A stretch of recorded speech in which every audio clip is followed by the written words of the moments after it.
இயேசு 12 இருவர் இருவராக அனுப்பினார். இயேசுவில் பிரியமான அன்பு சகோதர சகோதரிகளே, இறைவன் உங்களை நிறைவாக ஆசீர்வதிப்பாராக.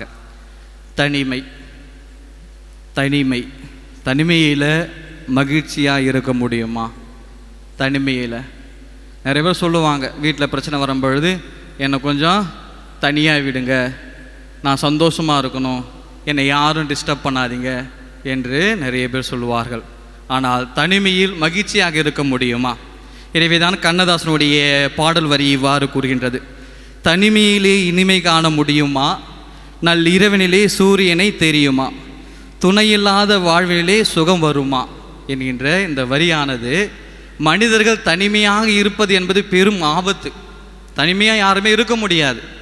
எனவேதான் கடவுள் அந்த தனிமை விரும்பவில்லை. எனவேதான் தொடக்க நூலிலே அதிகாரம் 1 மனிதன் தனித்திருப்பது நல்லதல்ல, அவனுக்கு என்று ஒரு துணையாளனை உருவாக்கி கொண்டிருக்கின்றார். ஒருவேளை கடவுள் அந்த தனிமையை மிக சிரமமாக நினைத்திருக்க வேண்டும். நான் தான் தனியாக இருக்க அந்த உலகத்தில், இவன் தனியாக இருக்க தேவையில்ல, இவனுக்கு ஒரு தகுந்த ஒரு துணையாளர் இருக்கட்டும் என்று கடவுள் அவர்களை தனிமையாக படைக்காமல் இருவராக படைக்கின்றார். இயேசுவில் பிரியமானவர். எனவேதான் அவர்களை தனிமையில் படிக்காமல் இருவராக ஆணும் பெண்ணுமாக படைத்து இறைவார்த்தை 28 பழுகி பெருகி மண்ணுலகளை நிரப்புங்கள். நீங்கள் 2 பேர் மட்டும் இருந்தால் மட்டும் போதாது, இன்னும் என்ன பண்ணணும்? குடும்பத்தோடு இருக்கணும், மகிழ்ச்சியாக இருக்கணும். கூடி வாழ்ந்தால் கோடி நன்மை. எத்தனை பேர் குடும்பம் ஒன்றா இருக்கிறாங்க? ஒன்றுமே கிடையாது. எல்லாம் தனி குடும்பம் தான், தனி ஃப்ளாட்டு, தனி வீடு சிட்டியில் போயிட்டு. ஆனால் குடும்பம் என்பது அனைவரும் ஒன்று சேர்ந்து, எனவே கணவன் மனைவி தனியாக வந்தாலே அது தனி தான். எனவே குடும்பத்தோடு ஒன்றாக இருக்க வேண்டும், எனவே தனித்து இருக்கக்கூடாது என்பதான் இறைவன் கூறுகின்றார். எனவே தான் கூடி வாழ்ந்தால் கோடி நன்மை. ஆனால் நம்ம சொல்லுவோம், நாம் இருவர் நமக்கு இருவர், நம்ம 2 பேர், கணவன் மனைவி 2 பேர், நமக்கு 2 குழந்தை மட்டும் போதும் சொல்லிட்டு என்ன பண்ணாங்க, கொஞ்சம் முன்னாடி காலகட்டத்தில் 2 குழந்தையோட ஸ்டாப் பண்ணிட்டாங்க. நாம் இருவர் நமக்கு ஒருவர். அதுக்கப்புறம் ஒரு சில ஆண்டுகளுக்கு பிற்பாடு நம்ம 2 பேர், நம்ம ஒரு பிள்ளையை பெற்றுக்கலாம், சந்தோஷமாக அது போதும், அதுக்கேற்ற மாரி நம்ம எல்லாத்தையும் சேர்த்து வச்சுக்கலாம், வேறு எந்த செலவும் தேவையில்லை என்று ஒரு குழந்தையோடு ஸ்டாப் பண்ணாங்க. அதுக்கப்புறம் நாமே குழந்தை நமக்கேன் குழந்தை, ஹஸ்பண்ட் ஒய்ஃபும் பேசிக்கிது, நாமே குழந்தை நமக்கேன் குழந்தை என்கின்ற அந்த சூழ்நிலையானது இன்றைய காலகட்டத்தில் குடும்பம் என்றால் என்ன, குடும்பம் எப்படி இருக்க வேண்டும், எனவே தனிமையை விரும்பி நாம் வாழ்ந்து கொண்டு இருக்கின்றோம். அன்பார்ந்தவர்களே, இயேசுவில் பிரியமானவர்களே, எனவே தான் கடவுள் எப்பொழுதும் தனிமையை விரும்புவது கிடையாது. எனவே அவருடைய அழைப்பின் போதும் சரி, அவருடைய வாழ்க்கையிலும் சரி, அவர் படைப்பிலும் சரி, மக்கள் மகிழ்ச்சியாக வாழ வேண்டும், ஒன்றாக வாழ வேண்டும் என்று கூறுகின்றார். எனவே இன்றைய இறை வார்த்தையை பார்க்கின்ற பொழுது 2 விதமாக நாம் பிரித்து பார்க்கலாம். ஒன்று, நம் ஆண்டவராக இயேசு கிறிஸ்து கடவுளுடைய பணிக்காக தன்னுடைய சீடர்களை அனுப்புகின்றார். பழைய ஏற்பாட்டிலே தந்தை கடவுள் அவருடைய பணிக்காக தன்னுடைய பணியாளர்களை அனுப்புகின்றார். எனவே முதலில் கடவுள் அனுப்பிய பணியாளர்களை பற்றி சிறிது சிந்திப்போம். விடுதலை பயணம் அதிகாரம் 3 இறைவார்த்தை 4 கடவுள் மோசேவை அழைக்கின்றார்.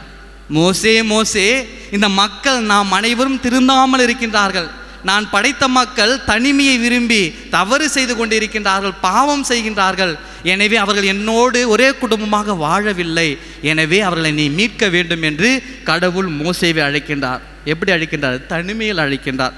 எனவே தனிமையில் அழைத்து நீ செல் என்கின்ற போது மோசே சொல்கின்றார், நான் போக மாட்டேன், நான் திக்குவா, எனக்கு பேச தெரியாது. அது ஏன் என்றால் அவருடைய பணியை புறக்கணிப்பதற்காக அல்ல. கடவுள் சொல்கிற வேலையை செய்யாமல் இருக்க முடியுமா? முடிவது, அது செய்து ஆகணும். ஆனால் மோசன் எதற்காக ஒரு வேலை, நான் தனியாக சென்று என்ன செய்ய முடியும், என்னை கொன்று போடுவார்களே, என்னுடைய பேச்சை யாரும் கேட்க மாட்டாங்களே, நான் தனியாக எப்படி போதும். எனவே தனிமையை நினைத்து மோசன் அதை தட்டி கழித்திருக்க வேண்டும். எனவே தான் இறைவன், நான் உன்னோடு இருக்கின்றேன், எதை குறித்தும் கவலைப்படாதே என்று மோசனை அனுப்புகின்றார். இரண்டாவது பார்க்கின்ற பொழுது 1 சாமுவேல் அதிகாரம் 3 இறைவார்த்தை 1-14 பார்க்கின்ற பொழுது சாமுவேலை இறைவன் அழைக்கின்றார். ரொம்ப கொடூரமான ஒரு செயல். கடவுள் என்ன பண்ணுறார்? சாமுவேலை அழைக்கின்றார். அதிகாரம் 3 இறைவார்த்தை 24 பார்க்கின்ற போது, அவன் பால்குடி மறைந்ததும் அண்ணா அவனை தூக்கி கொண்டு போய் கோவிலில் காணிக்கையாக ஒப்பு கொடுத்தார். என்ன பண்ணுறது? குழந்தை பால்குடியை மறந்தது. அப்பா அம்மா ஆசை, சொந்தத்தை பார்க்கணும், உறவுகளை பார்க்கணும் என்கிற ஆசை அந்த குழந்தைக்கு இருந்திருக்கும். ஆனால் கடவுளுடைய அழைத்தல் சாமுவேலுக்கு கிடைத்தது. எனவே பால்குடி மறந்தவுடன், உங்கள் குழந்தைகளை விட்டுமே விடுவீங்களா? வாய்ப்பே இல்லை. இறைவன் அழைத்தல் சொல்கிறாங்க. குருவானவர்கள் அழிஞ்சாலும் பரவாயில்ல, குருக்கள் இல்லைனாலும் பரவாயில்ல, என் பிள்ளைய நான் சாமியாருக்கு அனுப்ப மாட்டேன், என் பிள்ளைய நான் சிஸ்டருக்கு அனுப்ப மாட்டேன் என்று நாம் வாழ்ந்து கொண்டிருக்கிறோம். ஆனால் அந்த பால் குடி அந்த மறந்தவுடன் தன்னுடைய தந்தை அண்ணா தன்னுடைய குழந்தை கோவிலில் காணிக்கையாக ஒப்புக் கொடுக்கின்றார். எனவே தான் இறைவன் அதிகாரம் 3 இறைவன் சாமுவேலை அழைக்கின்றார். சாமுவேல் சாமுவேல் என்று அதிகாரம் 3 இறைவார்த்தை 1-14 சாமுவேல் அந்த சிறுவனை அழைத்து அவருக்கு பணியை கொடுக்கின்றார். எப்படி என்றால், நீ என்ன செய்ய வேண்டும், நீ இஸ்ராயல் மக்களுக்காக வாழ வேண்டும், உன்னுடைய பணி இந்த பணி என்று அந்த சிறிய வயதில் கடவுள் அவருக்கு அந்த பொறுப்பினை கொடுக்கின்றார். அன்பார்ந்தவர்களே, அதே போன்றுதான் அவர் தன்னுடைய வாழ்க்கையில் முழுமையாக இறைவனுக்கு அவர் சர்ப்பணிக்கின்றார். எனவே அந்த குழி நம்முடைய வாழ்க்கையிலும் சரி, நிறைய பேர் செமினரிக்கு போவாங்க, 12 வருஷம் டாக்டர் ஆகிறதுக்கு 4 வருஷம் 5 வருஷம் எனக்கு தெரியல, ஒரு இன்ஜினியர் ஆகிடலாம், எல்லா படிப்பும் படிச்சிடலாம். ஆனால் குருக்கள் ஆவது ரொம்ப கடினம். எல்லாம் சொல்லுறீங்க, சாமியார் அவர் ஆயிடுவார், சந்தோஷமாக இருக்கிறாரு, மகிழ்ச்சியாக இருக்கிறாரு. ஒரு முறை வெளியே போயிட்டு இருந்தேன், போன வாரம் நடந்தது. ஒருத்தர் வேகமாக வண்டியில் போனார். அவர் என்ன நினச்சாருன்னு தெரியல, அங்கேயோடு தான் போனேன். அவர் சொன்ன ஒரே ஒரு வார்த்தை, பேசாமல் நம்ம சாமியாராக இருக்கலாம் போலிக்குது, நம்ம சாமியாராக இருக்கலாம் போயிடுது. என்னை தாண்டி அவர் வண்டியிலே வேகமாக போயிடு. எனக்கு அப்படியே ஒரே கோவம் தான் வந்தது. இந்த ஒரு திரைப்படத்தில் ஒரு நாள் முதல்வர் இருக்கிறாங்க பார், அதுமாரி யார் யாரெல்லாம் ஃபாதரை குறை சொல்கிறாங்களோ அவங்களுக்கு இந்த அங்கேயே போட்டு பாப்பா பங்குல உக்கார், ஒரு நாளை பாரு என்கின்ற அதுமாரி சொல்லலாமா என்றது இயேசுவில் பிரியமானவை. எனவே குருத்துவம் என்பது மிக முக்கியமான ஒரு பொறுப்பு. எனவே அது தவறு இருந்தாலும் சரி, அந்த வலி தனிமையின் வலி, நோய் நொடி வருகின்ற பொழுது, ஒரு இருமல் வந்தாலும் சரி, ஒரு ஜுரம் வந்தாலும் சரி, ஏதாவது நோய் வந்தாலும் சரி, அந்த தனிமை என்பது கடவுள் மட்டும்தான் எனக்கு துணை என்று அந்த உள்ளமானது அழுது கொண்டே இருக்கும். எனவே எவ்வளவு துன்பம் வந்தாலும் இதை ஏற்றுக்கொள்ளும். இப்போலாம் என்ன பண்ணாங்க, சூசைட், 2 ஃபாதர் சூசைட் பண்ணியிருக்காங்க. கோயம்புத்தூரில் ஒருத்தவங்க, கன்னியாகுமரி 2 ஃபாதர் சூசைட். தனிமை. எனவே தனிமை என்பது இது தன்னுடைய உடலை சார்ந்தது அல்ல. பங்கிலே இருக்கின்ற பொழுது பங்கு மக்களும் ஒரு குருவும் சேர்ந்து இருக்க வேண்டும். அப்படி சேர்ந்து இருக்கின்ற பொழுது, ஃபாதர் நான் இருக்கிறேன், கவலைப்படாதீங்க என்று கடவுள் அந்த ஒரு குடும்பத்தை தான் இறைவன் விரும்புகின்றார். எனவே திரு அவை என்பது ஒரு தனி குடும்பம் அல்ல, தனி மனிதன் அல்ல, அது ஒரு குடும்பம், அது ஒரு மரம், அது ஒரு தோப்பு, தனி மரம் அல்ல என்பதான் இறைவன் நமக்கு வெளிப்படுத்துகின்றார். இயேசுவில் பிரியமானவர்களே, அதே போன்று 3ஆவதாக பார்க்கின்ற பொழுது தாவீதை இறைவன் அழைக்கின்றார். 1 சாமுவேல் அதிகாரம் 16 7 புதல்வர்கள் என்ன பண்ணுறாங்க, தாண்டுறாங்க. 7 புதல்வர்கள் சாமுவேலை தாண்டுகின்ற பொழுது 7 புதல்வர்கள் நல்ல அறிவு இருக்கின்றது, திறமை இருக்கின்றது, உடல் பலம் இருக்கின்றது, எல்லாரும் இருக்குது. கடவுள் யாரையும் தேர்ந்து கொள்ளவில்லை. கடைசியாக 8வது மகனை அவர் அனுப்புகின்ற பொழுது அதிகாரம் 16 இறைவார்த்தை 12 தேர்ந்து கொள்ளப்பட்டவன் இவன் தான். தேர்ந்து கொள்ளப்பட்டவன், ஆடு மட்டும்தான் மேய்க்க தெரியும், வேற எதுவுமே தெரியாது. எனவே தேர்ந்து கொள்ளப்பட்டவன் இவன் தான் என்று அழைத்து தாவீதை தனியாக அனுப்புகின்றார், இஸ்ராயல் மக்களிடையே அனுப்புகின்றார். எனவே நீ சென்று என் மக்களை மீட்டெடு, அரசனாக இரு என்று தனிமையில் இறைவன் அனுப்புகின்றார். இருந்தாலும் நான் துணையாக இருப்பேன் என்று கடவுள் அவருக்கு நம்பிக்கை ஊட்டுகின்றார். 4ஆவது பார்க்கின்ற பொழுது எரேமியா அதிகாரம் 1 இறைவார்த்தை 5 தாயின் வயிற்றில் உருவாகும் முன்னே நான் தேர்ந்தெடுத்தேன் என்று கடவுள் எரேமியாவை அழைக்கின்றார். எரேமியா அழைத்து எரேமியா சொல்லுகிறான், எனக்கு பேச தெரியாது, மோய்சா சொன்ன மாரி எனக்கு பேச தெரியாது, நான் சிறு பிள்ளை. ஒரு பெரிய மனுஷன் சொல்கிறான், சாமுவேல் நினச்சா பரவாயில்ல, குழந்தையில சொல்கிறாரு, மோயிசன் திக்குவாயி. ஆனால் எரேமியா நான் சிறு பிள்ளை, நான் பெரியவனாக வளர்ந்தாலும் நான் ஒரு குழந்தை, எனக்கு தெரியாது என்று தட்டி கழிக்கின்றார். எதன் காரணமாக? நான் குடும்பத்தோடு இருக்க வேண்டும், ஏன்னா தனியாக அனுப்பாத ஆண்டவரே, நான் திருமணம் செய்து கொள்ள வேண்டும், குடும்பத்தோடு இருக்க வேண்டும் என்று எரேமியா அந்த அழைத்தலை தட்டி கழிக்கின்றார். பேசுவது நீ அல்ல, நான் பேசுகின்றேன், நீ தனியால் அல்ல, நான் உன்னோடு இருக்கின்றேன் என்று எரேமியாவை இறைவன் அனுப்புகின்றார். இன்றைய முதல் வாசகத்தில் பார்க்கின்ற பொழுது ஆமோஸை இறைவன் தேர்ந்தெடுக்கின்றார். அவர் கூறுகின்றார், நானும் ஏழை, நான் ஆடு மேய்க்கின்றவன், நான் ஒரு தோட்டக்காரன் ஆண்டவரே, என்னை போய் இறைவாக்கினராக அனுப்புகின்றாயே, நான் ஆடு மேய்ச்சி சந்தோஷமாக குடும்பத்தோடு இருக்கேன், என்னை அனுப்பாத, தனிமை என்பது ரொம்ப கஷ்டம், தனித்து நான் மக்களுக்கு இறைவார்த்தை கூற முடியாது என்பதை இறைவனுக்கு வெளிப்படுத்துகின்றார். இறைவன் ஆமோஸை தேர்ந்தெடுத்துகின்றார். எனவே தான் கடவுள் இவருடைய துன்பத்தை, இவருடைய வலியை, இவருடைய வேதனை புரிந்து கொண்டுதான் எசையா அதிகாரம் 50 இறைவார்த்தை 6 கூறுகின்றார், அடிப்போருக்கு என் முதுகையும்.